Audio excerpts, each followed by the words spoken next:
Aujourd'hui, si tu es venu chercher le mot de Dieu, j'ai le mot de Dieu pour aujourd'hui. Amen. Pour demain, je ne sais pas, ce sera certainement Benjamin ou d'autres frères qui seront chargés d'apporter le mot de Dieu. Mais aujourd'hui, j'ai la grâce de pouvoir vous communiquer le mot de Dieu. Et aujourd'hui, ce que je voudrais vous dire, c'est que moi, ce que je voudrais aujourd'hui, et ce n'est pas que des mots, ce n'est pas parce que Jean le Baptiste il l'a dit, mais je le vis et je veux le vivre. Aujourd'hui, je ne veux être que la voix, que le son de celui qui te parle. Amen. Celui qui te parle, c'est l'Éternel. Et la Bible nous dit que le bruit de la voix de l'Éternel, elle était semblable au bruit des eaux. Et aujourd'hui, je ne veux vraiment être que le son. Si Jean le Baptiste, il était celui qui était la voix de celui qui crie dans le désert, aujourd'hui, je suis la voix qui te parle à toi, qui est l'Église. Et je voudrais te dire que le Seigneur te considère et il prend soin lorsqu'il te parle. Ses paroles sont pour toi. La Bible nous dit que lorsqu'il est venu habiter parmi nous, il est venu plein de grâce et plein de vérité. Alors je veux venir avec ses sentiments à lui. Ses sentiments pleins de grâce et pleins de vérité. Et le thème de notre message aujourd'hui,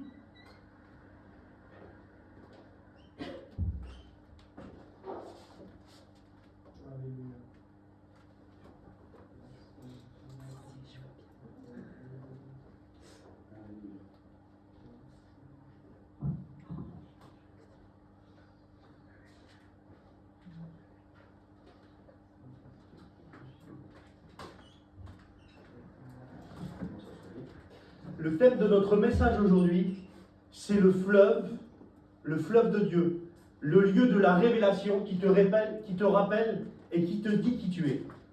Quand on parcourt les Écritures, on voit que des grands hommes de Dieu, qu'on soit dans l'Ancien Testament, dans l'Ancienne Alliance ou dans la Nouvelle Alliance, on voit que des grands hommes de Dieu, à l'image de Adam dès le commencement, où la Bible nous dit que Dieu avait créé Adam d'une manière parfaite, et la Bible nous dit qu'il l'avait créé, formé, façonné, et qu'il l'avait placé près d'un fleuve.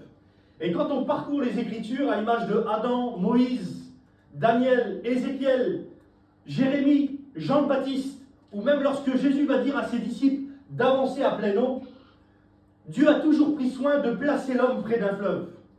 Et lorsqu'on parcourt les Écritures dans le livre d'Ézéchiel, chapitre 29 et au verset 9, la Bible nous dit ceci, que le fleuve est à Dieu et c'est lui qui l'a fait. Je voudrais te dire, Église, que Dieu prend soin de toi et que Dieu a pris soin de te placer non pas seulement près du fleuve, mais que tu puisses avancer à pleine eau dans le fleuve. Si dans l'Ancienne Alliance, on va voir ensemble ces hommes de Dieu qui étaient placés près du fleuve, dans la Nouvelle Alliance de la grâce, nous ne restons pas près du fleuve, mais nous devons avancer avec assurance dans le fleuve de Dieu. Et le fleuve de Dieu, c'est le fleuve de sa grâce. Le fleuve, c'est un courant d'eau. Le courant, c'est le Saint-Esprit.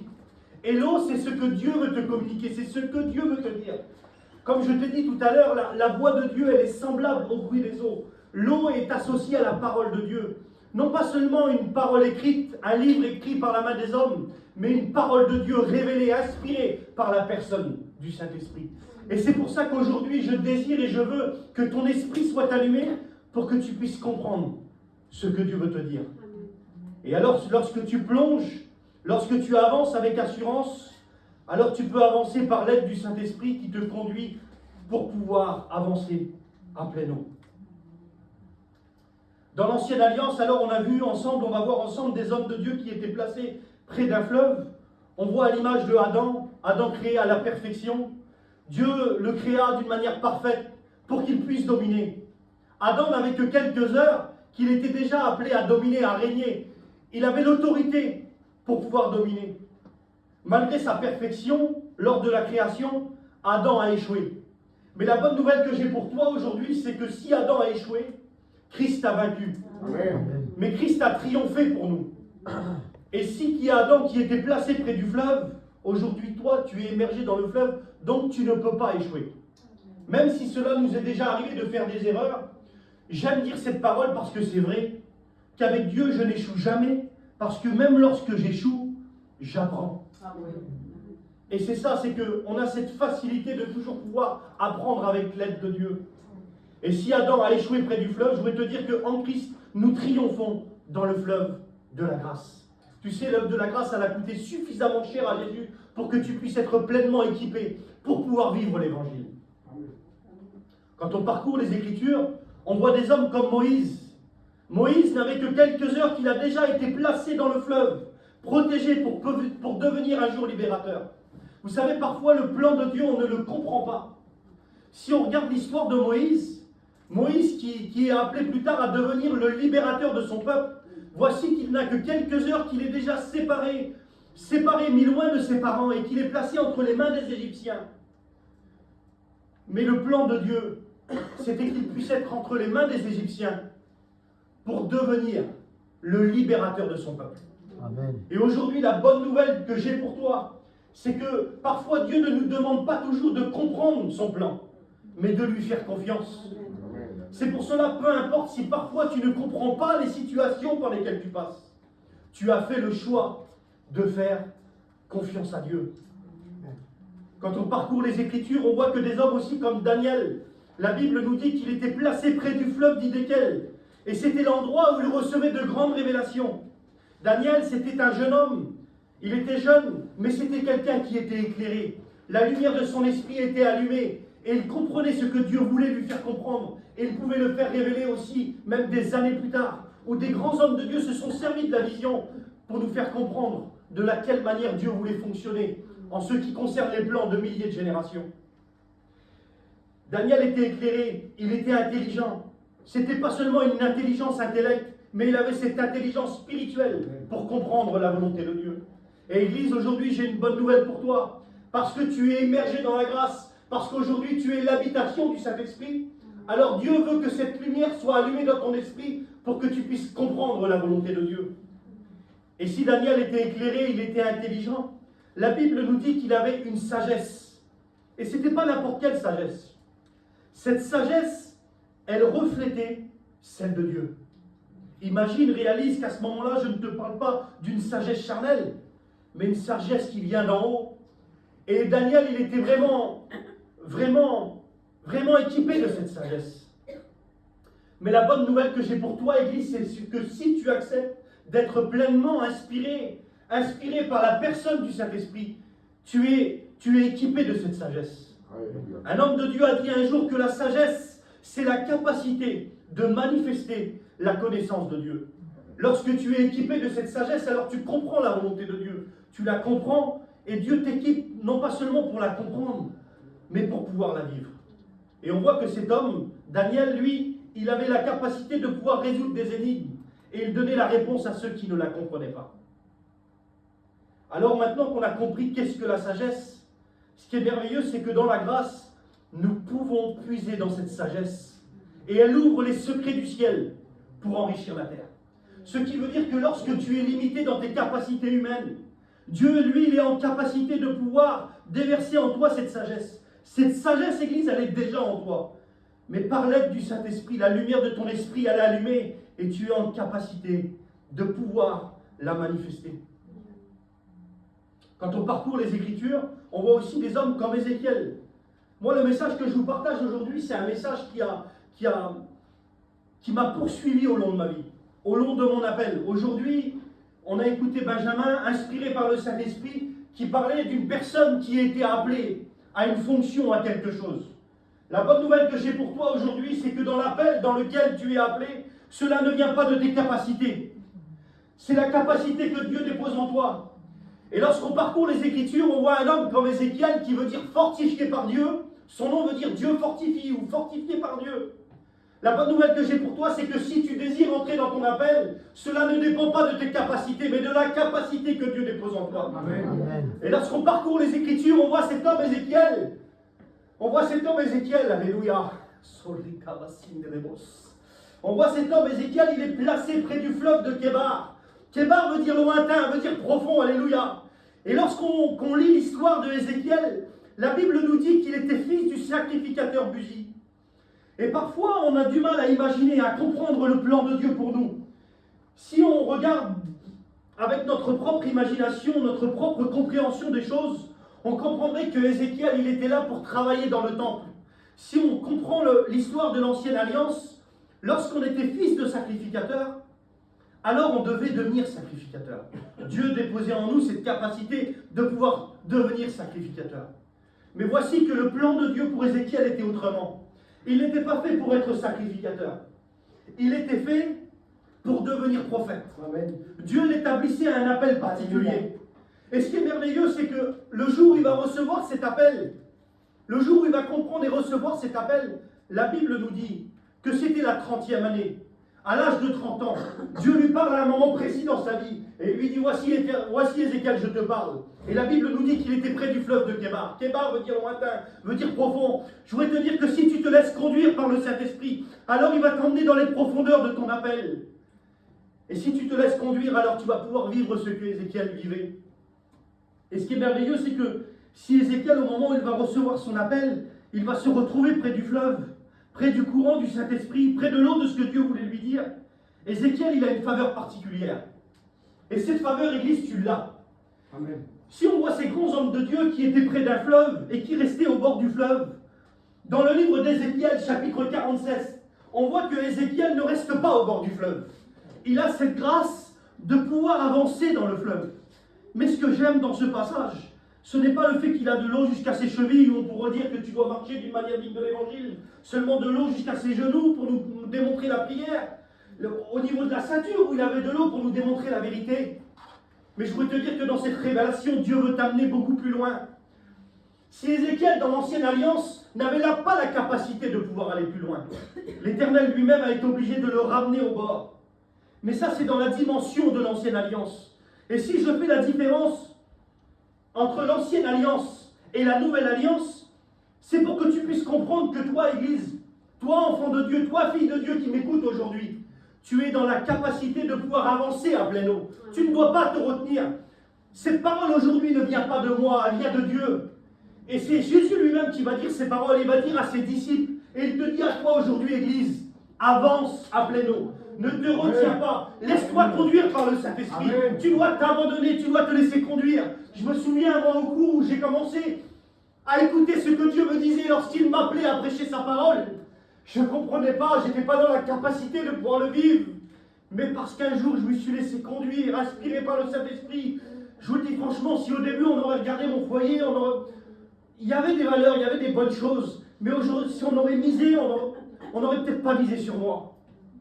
Mais parce que Dieu avait déposé sa grâce, parce que Dieu avait déposé en moi ses valeurs, alors il m'a équipé pour que je puisse devenir son serviteur. Et aujourd'hui, pour moi, c'est une grâce. Et j'ai beaucoup de joie aujourd'hui à vous annoncer l'évangile. Et vous savez que Ézéchiel, lorsqu'il était près du fleuve, la Bible nous dit qu'il a vu la gloire de Dieu. Il l'a vu. Et Jésus dit ces paroles. Et il te le dit à toi aujourd'hui, il te dit, et hier il nous a été communiqué la foi, que si tu crois. Et moi aujourd'hui, je voudrais que tu l'écoutes ce que je te dis. Que si tu crois, alors tu verras la gloire de Dieu. Amen. La gloire de Dieu, tu la vois, tu peux la toucher, tu peux vivre la gloire de Dieu, parce que tu es dans la dimension de la grâce. Alors peut-être que tu ne te vois pas spécialement comme Ézéchiel, et tu te dis, alors, ce n'est pas possible pour moi. Parce que tu vis des difficultés. Mais la bonne nouvelle que j'ai pour toi aujourd'hui, c'est que tu n'es pas tout seul à vivre des difficultés et des problèmes. Moi, quand je regarde l'histoire d'Ézéchiel, dans le livre d'Ézéchiel, chapitre 3, la Bible nous dit que Ézéchiel, il est transporté dans une vallée. La vallée, ça représente la difficulté, ça représente l'épreuve. Lorsqu'on parcourt les Écritures, on voit que des hommes de Dieu ont traversé des vallées. La vallée de Baca, la vallée des pleurs, la vallée d'incompréhension, la vallée des troubles. Et peut-être que toi aujourd'hui tu es dans le trouble, tu es dans l'incompréhension par rapport à certaines choses. Mais la bonne nouvelle que j'ai pour toi, c'est que Ézéchiel, lorsqu'il était dans la vallée, il dit que je vis la gloire de Dieu, telle que je l'avais vue près du fleuve de Kébar. Je voudrais te dire aujourd'hui que dans le fleuve de Dieu qui coule en toi, il peut couler dans les vallées dans lesquelles tu vis. Parce que le fleuve de Dieu veut couler en toi. Tu ne dois pas te priver de la grâce de Dieu. Tu ne dois pas te priver du fleuve de la grâce. Pourquoi? Parce que c'est à toi. Ça t'appartient en tant qu'Église, en tant qu'enfant de Dieu. Et combien aujourd'hui d'églises, combien aujourd'hui d'enfants de Dieu se privent de cette grâce, de pouvoir vivre la plénitude de Dieu. Combien de personnes aujourd'hui ont le désir de vouloir vivre la plénitude de Dieu, mais avec leur propre capacité. Combien de fois j'ai essayé de jeûner, de prier, de passer des nuits à prier où je sentais une force monter en moi. Mais combien de fois je me suis senti aussi limité dans l'incompréhension et dans l'impossibilité de vivre le plan de Dieu. Mais quand j'ai compris que je devais puiser cette force dans la grâce, alors j'ai compris que mon appel ne dépendait pas de mes capacités, mais de la capacité de Dieu. Amen. Et quand on parcourt les Écritures dans Ézéchiel chapitre 2, où on voit cet homme Ézéchiel, où là il va commencer à rentrer dans son appel, et la Bible dit que la parole de l'Éternel lui fut adressée en ces mots. Et il y a un mot particulier à ce moment-là, c'est qu'il dit, et c'est là que la main de l'Éternel fut sur moi. Je voudrais te dire que la main de l'Éternel, elle est sur toi, Église. Amen. Et que la main de l'Éternel, c'est la grâce de Dieu. Alléluia. Et tu dois te laisser conduire.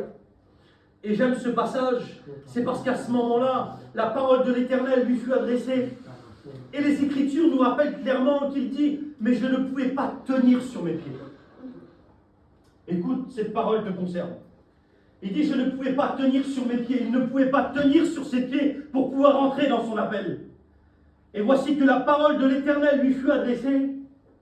Et il dit là, j'ai pu tenir sur mes pieds. À travers cette parole que je te donne aujourd'hui, tu es dans la capacité de pouvoir tenir sur tes pieds. Parce que cette force ne dépend pas de toi, mais elle dépend de celui qui a payé pour toi. Amen. Alléluia. Merci Jésus. Alléluia. Merveilleux Jésus.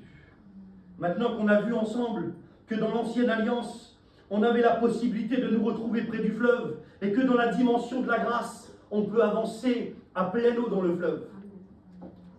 Je veux te faire comprendre quelque chose aujourd'hui. Écoute ce que je te dis, c'est important. La Bible nous dit dans le premier épître aux Corinthiens, chapitre 2, verset 10, que le Saint-Esprit, la merveilleuse personne du Saint-Esprit, l'Esprit de Dieu, l'Esprit de vérité, la Bible nous dit qu'il sonde tout, c'est-à-dire il n'y a rien qui ne peut lui être caché, il n'y a pas un endroit où le Saint-Esprit ne peut pas aller. Et la Bible nous dit qu'il sonde tout, même les profondeurs de Dieu.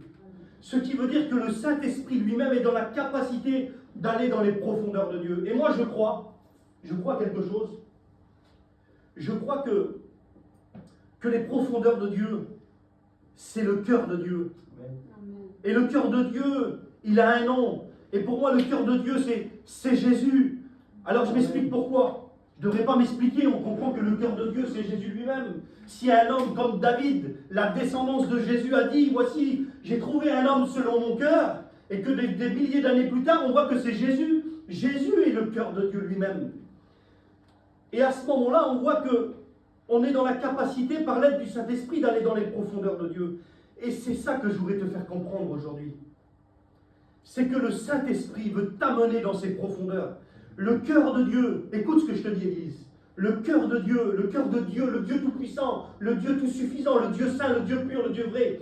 Mais le Dieu d'amour, dans 1 Jean 4,8, la Bible nous le révèle comme le Dieu d'amour, a ouvert son cœur pour son Église. Amen. Parce que tu as de la valeur, Église, au Dieu. Alléluia. Et cela a coûté suffisamment cher à Jésus pour que tu puisses entrer dans son cœur. Amen. Alors, lorsqu'on parle du cœur de Dieu, lorsqu'on parle de la capacité de pouvoir entrer dans le cœur de Dieu, on se retrouve bien souvent limité dans l'incapacité de pouvoir aller dans le cœur de Dieu parce qu'on ne se trouve pas assez propre, on ne se trouve pas assez beau, on ne se trouve pas assez pur.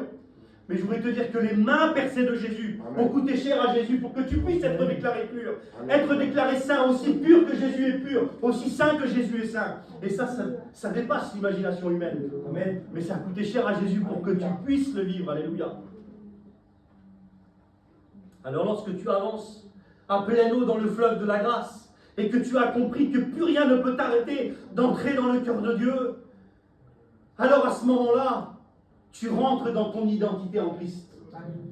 Et lorsqu'on comprend notre identité en Christ, on a cette facilité dans la dimension de la grâce à nous retrouver en tant qu'enfants de Dieu. La Bible nous dit qu'un pouvoir nous a été donné, une autorité nous a été donnée de devenir enfants de Dieu. Amen. Et ça, c'est une grâce extraordinaire. Amen. Et on a cette facilité aujourd'hui, nous en tant qu'Église, dans la grâce, de nous retrouver en tant qu'enfants de Dieu. Et lorsqu'on cherche à grandir dans la maturité spirituelle, où il semblerait que beaucoup croient que pour devenir mature dans la vie spirituelle, c'est au fur et à mesure des mois, au fur et à mesure des années. Mais je voudrais vous dire que lorsqu'on a compris la compréhension de la grâce, je voudrais vous dire qu'il y en a qui marchent à pied, il y en a qui roulent à vélo, il y en a qui roulent en voiture, il y a des avions, il y a des fusées. Mais dans la dimension de la grâce, tu peux être véhiculé par la plus belle des personnes. Ça s'appelle la personne du Saint-Esprit. Ce qui veut dire qu'en toi, tu peux véhiculer le Saint-Esprit et tout peut aller très vite pour toi. Tu n'es pas trop jeune, tu n'es pas trop vieux, tu n'es pas suffisamment pas intelligent pour pouvoir faire quelque chose. Dieu veut se servir de toi. Amen. Alors là, on a vu que lorsqu'on rentre dans notre identité en Christ, dans la grâce, on a cette facilité à se retrouver en tant qu'enfant de Dieu, en tant que fils de Dieu, on grandit dans la maturité spirituelle. Mais ce que je voudrais vous dire aujourd'hui, c'est qu'il y a une dimension que pour moi, à mes yeux, on ne l'écoute pas assez. Mais c'est une révélation qui a coûté cher au bien-aimé, au prix de sa vie. Église, écoutez ce que je vais vous dire. C'est que Christ lui-même, lorsqu'il va revenir chercher son Église, il ne va pas revenir chercher seulement ses enfants, mais il va venir chercher une épouse. L'épouse du Christ. Et dans la dimension de la grâce, tu portes son nom. Tu portes le nom de l'épouse du Christ. Et ça, c'est merveilleux. Et c'est ce que je partageais il y a quelque temps avec une sœur. Je lui disais, est-ce que tu sens de la culpabilité pour pouvoir entrer dans ta dimension en tant qu'enfant de Dieu? Elle me disait, plein d'assurance. Elle me disait non. Parce que je voyais une fille bénie. Et je lui dis, maintenant, je vais te poser une deuxième question. Est-ce que tu sens de la culpabilité dans ton cœur lorsque je te dis que tu es l'épouse du Christ? Elle me dit, Stéphane a dit, j'ai cette difficulté, c'est vrai, je le reconnais que parfois je ne me sens pas assez bien, je ne me sens pas assez belle spirituellement pour me dire que je porte le nom de l'épouse du Christ. Mais la bonne nouvelle que j'ai pour toi aujourd'hui, c'est que ta beauté. L'autre jour, je me tournais, on était au séminaire et je me suis tourné en direction de l'église et le Saint-Esprit me parlait et il me disait, mon église, elle est belle. Alléluia. Mon épouse, elle est belle. Mon épouse, elle est parfaite. Et pourtant, lorsque je regardais mon église, lorsque je regardais ma famille de Dieu, je voyais des gens qui avaient été blessés par la vie, je voyais des gens qui avaient été cherchés très loin et que Dieu était venu les chercher et que la vie leur avait fait du mal et qu'ils avaient eu des blessures dans leur cœur. Mais lorsque je me tournais, je les voyais avec les sentiments du Christ, je les voyais avec les yeux du Christ. Et Jésus lui-même, le Saint-Esprit lui-même me disait, mon église est belle. Amen. Et dans le livre des Cantiques, Alléluia. il y a ce merveilleux passage. Alléluia. Il y a ce merveilleux passage qui nous dit que une seule est ma colombe. Une seule est ma parfaite. C'est l'épouse du Christ. Église, aujourd'hui je voudrais te dire que tu es belle, Église. Tu es belle parce que tu as été revêtue du précieux sang de Jésus. Tu es belle parce que cela a coûté cher à Jésus. Tu es belle parce qu'il t'a appelé sa colombe. Réalisez, prenez conscience que la colombe représente le Saint-Esprit. Le Saint-Esprit, l'Esprit Saint, l'Esprit pur, l'Esprit vrai. Il est là, il habite en toi. Mais si je devrais regarder mes capacités humaines, le Saint-Esprit ne pourrait pas habiter en moi. Alors je ne fais pas de la grâce un prétexte de vivre dans la chair et de vivre dans le péché. Mais je voulais te dire que tu as été lavé précieusement par le sang de l'agneau. Et qu'aujourd'hui, lorsque Christ te parle, l'Église, il t'appelle ma colombe, il t'appelle ma parfaite. Alléluia. Et cela t'amène dans une dimension que peut-être que tu ne connais pas aujourd'hui. Est-ce que cela t'est déjà arrivé? Je te pose une question. Que lorsque tu commences à rentrer dans la prière, que tu sens comme une séparation, que tu sens comme quelque chose qui pourrait t'empêcher de t'approcher de Dieu. Peut-être que c'est autre chose, mais je vais mettre ça sur le mot de la culpabilité. Bien souvent, lorsqu'on se retrouve devant Dieu, on se sent coupable de nos erreurs du passé, on sent de la culpabilité, et lorsqu'on s'approche de Dieu, on a cette culpabilité qui nous empêche de nous approcher de lui. Mais à travers le message, vous avez compris qu'il n'y a plus de limite pour pouvoir t'approcher de Dieu. Tu as été libéré de la culpabilité parce que cela a coûté cher à Jésus. Et écoute ce que disent les Écritures. On va avancer un petit peu plus loin. Livre des Cantiques des Cantiques. Cantique des Cantiques, ce qui veut dire le chant des chants, ce qui veut dire le chant par excellence. Ce n'est pas une mélodie qui a été composée par des hommes, c'est une mélodie qui a été composée par Dieu lui-même. La Bible nous dit que lorsqu'on sera dans le ciel, il y aura un chant nouveau. Laissez-moi permettre un peu d'imagination. Moi, je crois que ce sera un chant extraordinaire. Mais moi, je crois que Dieu lui-même a pris soin dans sa parole, donc c'est Dieu qui parle, de nous composer un chant qui s'appelle le Cantique des Cantiques, le chant des chants, un chant extraordinaire, un chant qui nous démontre l'amour de Dieu, l'amour de Christ envers son Église, une passion, une adoration que Dieu porte envers son Église. Livre des Cantiques, chapitre 1, verset 4. Maintenant que tu as compris que tu ne dois plus être limité pour entrer dans l'intimité de Christ, regarde ce qu'il dit les Écritures. Livre des Cantiques, chapitre 1, verset 4. Je cours après toi, le roi m'introduit dans sa chambre. C'est ce qui veut dire dans le lieu le plus intime. Dans ma chambre, chez moi, il n'y a pas grand monde qui peut rentrer dedans. Même que parfois j'ai des amis où je leur ouvre le salon, je leur ouvre des endroits dans la pièce. Il y a des endroits, je crois que la chambre, c'est le lieu le plus intime du foyer, le lieu le plus intime du couple. Même si le fils et la fille ont le droit de rentrer, le lieu le plus intime est réservé pour l'époux et pour l'épouse. Et ce que je voudrais te dire, c'est que lorsque Dieu t'ouvre son cœur, il veut t'entrer dans son intimité pour te dévoiler ses secrets. Ses secrets pour que, par exemple, là on voit aujourd'hui Benjamin, il a reçu une parole de Dieu pour toi qui as écouté aujourd'hui. Ça, c'est un secret qui lui a été révélé. Et lorsque tu veux communiquer les secrets pour l'Église, alors il faut que tu entres dans l'intimité de Christ. Amen. Et ça, c'est merveilleux. Lorsqu'on parcourt les Écritures,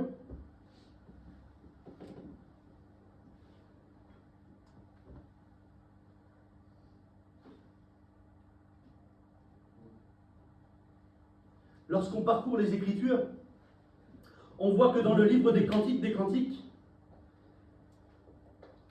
on rentre dans l'intimité, on est toujours dans l'intimité, mais parfois au jour des jours, au jour des mois, au jour des années, parfois on perd notre force. On perd notre force dans le service, on perd notre force de vivre la volonté de Dieu, et nous avons besoin de force. Comme je vous ai dit tout à l'heure, Ézéchiel, qui avait eu l'occasion d'un pouvoir avancer dans le fleuve, va se retrouver à être appelé fortifié par Dieu. Mais dans la dimension de la grâce, je voudrais te dire que tu es fortifié par Dieu. Et l'apôtre Paul va dire ceci dans les Écritures. Il va dire, fortifie-toi dans la grâce qui est en Jésus-Christ. Ce qui veut dire à toi aujourd'hui, Église, c'est que cette force, tu la puises dans celui qui a tout payé. Tu la puises en Jésus. Tu la puises dans la grâce. Tu la puises pas dans tes capacités, dans tes propres forces, parce que tes forces sont limitées.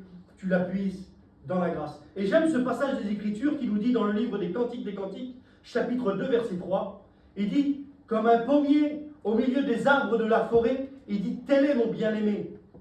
Il dit, j'ai désiré m'asseoir à son ombre, et son fruit était doux à mon palais. Il m'a fait entrer dans la maison du vin, et la bannière qu'il a déployée sur moi, il dit, c'est l'amour. Il dit, soutenez-moi avec des gâteaux de raisin, il dit, fortifie-moi avec des pommes, il dit, car je suis malade d'amour. Et dans ce monde dans lequel on vit, on peut être malade de quelque chose, mais je voudrais vous dire que tu dois et tu es, parce que l'amour de Dieu a été déversé en toi par le Saint-Esprit, tu dois laisser l'amour de Dieu germer en toi, de laisser germer en toi cette passion dans la dimension de l'amour. C'est-à-dire que lorsque tu réalises que Dieu t'aime parfaitement, alors tu peux te mettre à l'aimer. Et Christ et l'Église, j'aime le dire parce que c'est vrai, c'est la plus belle histoire d'amour. Amen. Tu dois te laisser fortifier, tu dois te nourrir à son ombre. Il disait quelque chose, il disait, j'ai désiré, c'est-à-dire que l'Église à ce moment-là, elle désirait s'asseoir à l'ombre de son bien-aimé. Elle n'avait pas seulement le désir de faire ci ou de faire ça, mais elle avait le désir de s'asseoir à son ombre. Et je crois que le lieu de l'ombre, c'est le lieu de l'intimité. Et elle désirait s'asseoir à son ombre parce qu'elle désirait se nourrir de son fruit. Elle désirait de se nourrir de ce qu'il lui donne.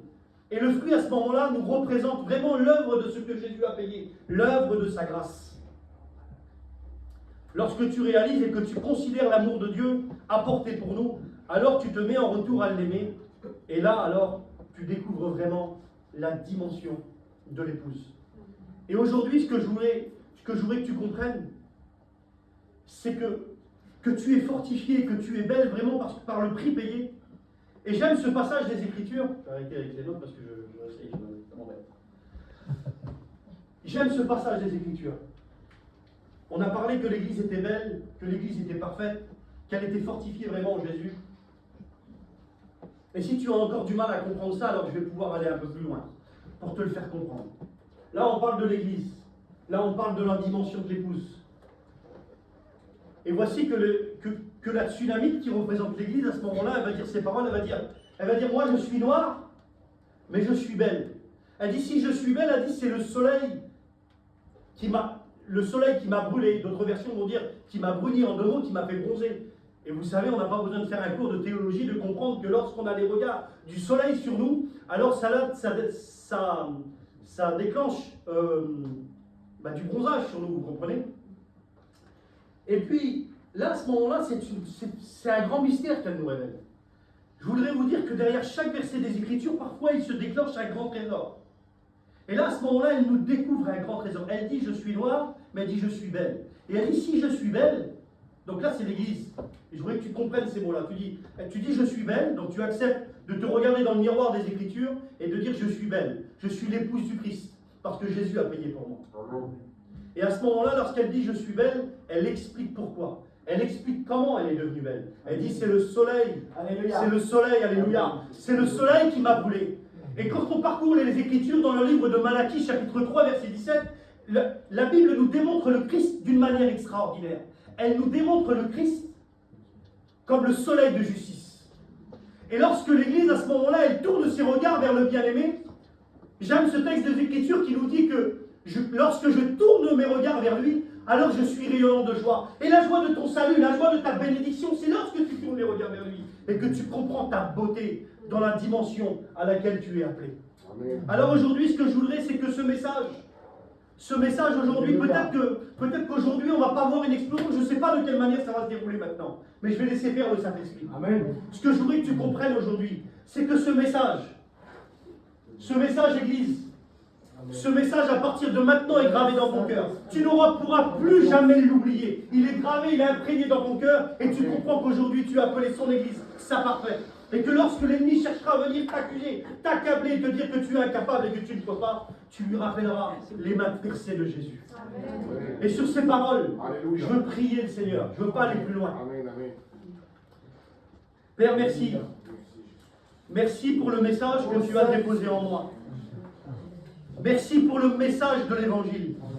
Seigneur, tu es Dieu et tu es tout-puissant et tu es glorieux. Moi, je n'ai été que la voix, que le son, et c'est toi qui as parlé.